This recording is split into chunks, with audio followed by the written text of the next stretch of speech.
السلام علیکم ورحمۃ اللہ وبرکاتہ۔ الحمد للہ وکفا وسلام علی عبادہ الذین اصطفى، اما بعد، اعوذ باللہ من الشیطان الرجیم، بسم اللہ الرحمن الرحیم۔ یا ایہا الذین آمنوا کتب علیکم الصیام کما کتب علی الذین من قبلکم لعلکم تتقون، صدق اللہ العظیم۔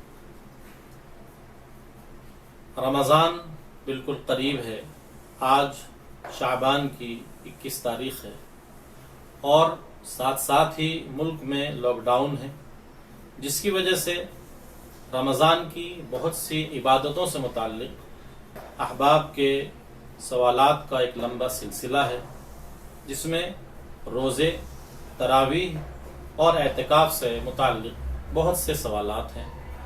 مناسب سمجھا کہ ان تمام سوالات کو تحریری شکل دے کر کے تمام دوستوں تک پہنچا دیا جائے، اور پھر اس وقت میں ان تمام مسائل کو ایک صوتی پیغام بنا کر بھی آپ حضرات کے سامنے پہنچانے کی کوشش کی جا رہی ہے۔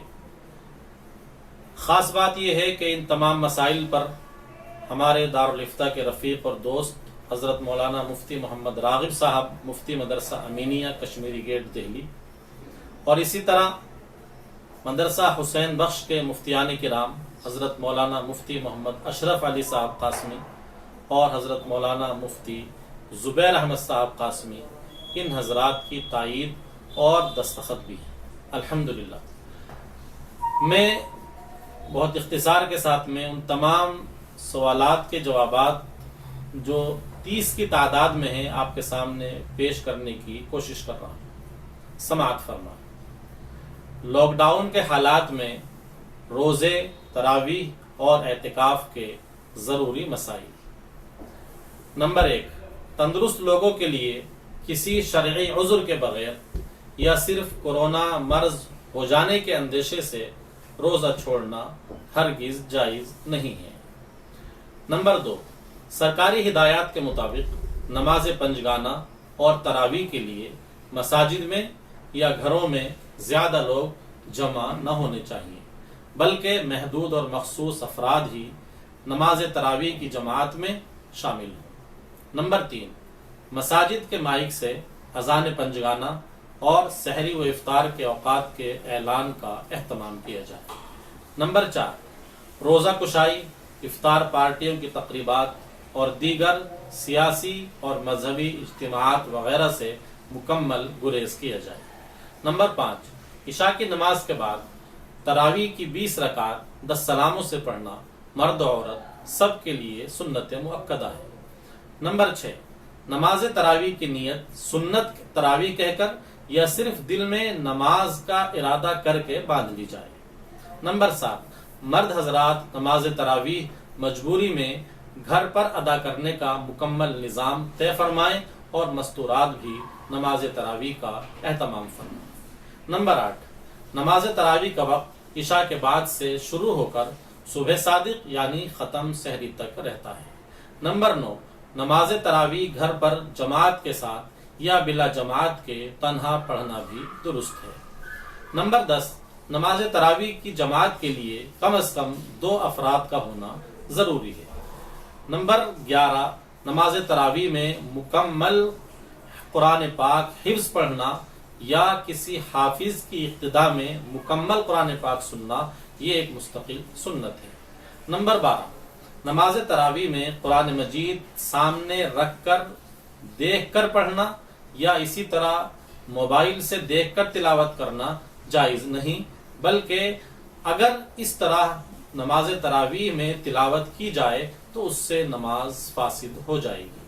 نمبر 13، نماز تراویح کی امامت غیر عالم، غیر حافظ یعنی صحیح قرآن پڑھنے والا پابند شرع آدمی بھی کر سکتا ہے۔ نمبر 14، نماز تراویح میں عورت اور نابالغ لڑکے کو امام بنانا بالکل جائز نہیں ہے، البتہ نابالغ سمجھدار لڑکا سامع بن سکتا ہے۔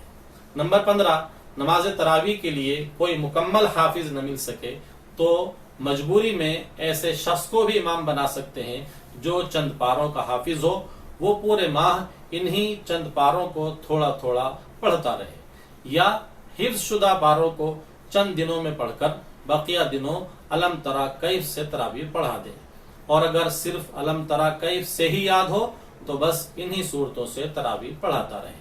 نمبر 16، جس آدمی کو 2-4 صورتیں یا 2-4 آیات ہی یاد ہوں تو وہ انہی صورتوں یا آیات سے تنہا نماز تراویح پڑھ بھی سکتا ہے اور دوسروں کو پڑھا بھی سکتا ہے۔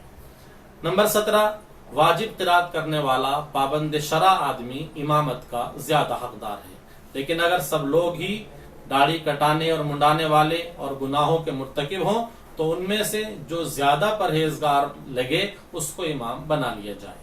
نمبر 18، اپنے گھروں یا دفتروں میں رہتے ہوئے مسجدوں کے امام کی آواز سن کر ان کی اقتداء میں نماز پڑھنا، یا پھر آن لائن آڈیو یا ویڈیو کی شکل میں کسی مسجد کے امام کی تلاوت سن کر یا تصویر دیکھ کر اقتداء کرنا جائز نہیں ہے۔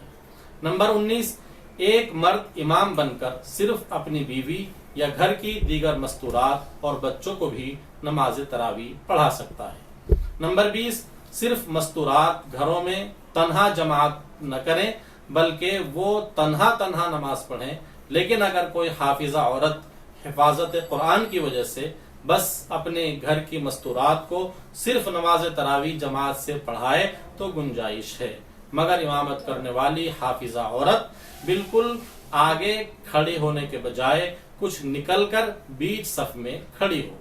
نمبر 21، رمضان کے اخیر عشرے میں 5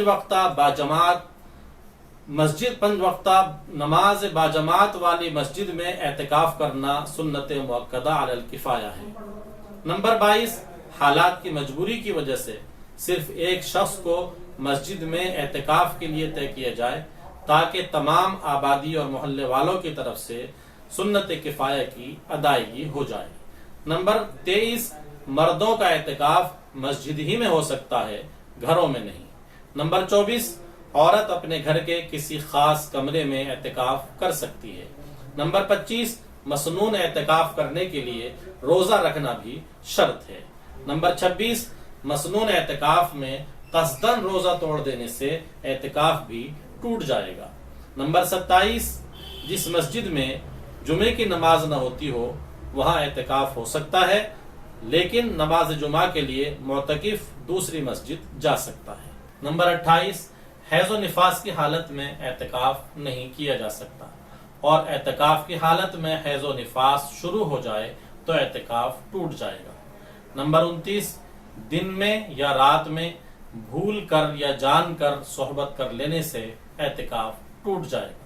نمبر 30، مسنون اعتکاف ٹوٹنے پر رمضان یا غیر رمضان میں روزے کے ساتھ 1 دن کے اعتکاف کی قضا لازم ہوگی۔ المصدق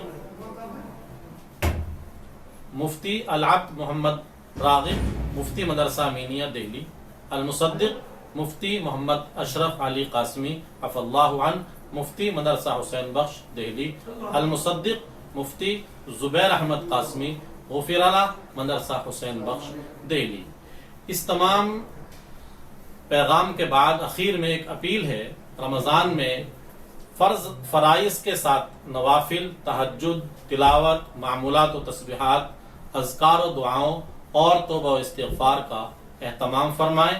نیز اہل خیر حضرات ضرورت مندوں کی ضروریات اور اسی طرح مدارس و مساجد کا خیال رکھتے ہوئے ضرور تعاون فرمائیں، اور حسب سہولت بینک اکاؤنٹ کے ذریعے یا خود پہنچانے کی کوشش فرمائیں۔ اللہ تعالیٰ تمام امراض و آفات اور شرور و فتن سے ملک و ملت اور انسانیت کی حفاظت فرمائے اور حسن عمل کی توفیق عطا فرمائے، آمین۔ آپ کا خادم ذکاوت حسین قاسمی، خادم حدیث و افتاء، مدرسہ امینیہ، کشمیری گیٹ، دہلی۔ السلام علیکم ورحمۃ اللہ وبرکاتہ۔ Please like, share and subscribe to Mufti Saqawat Hussain official YouTube channel.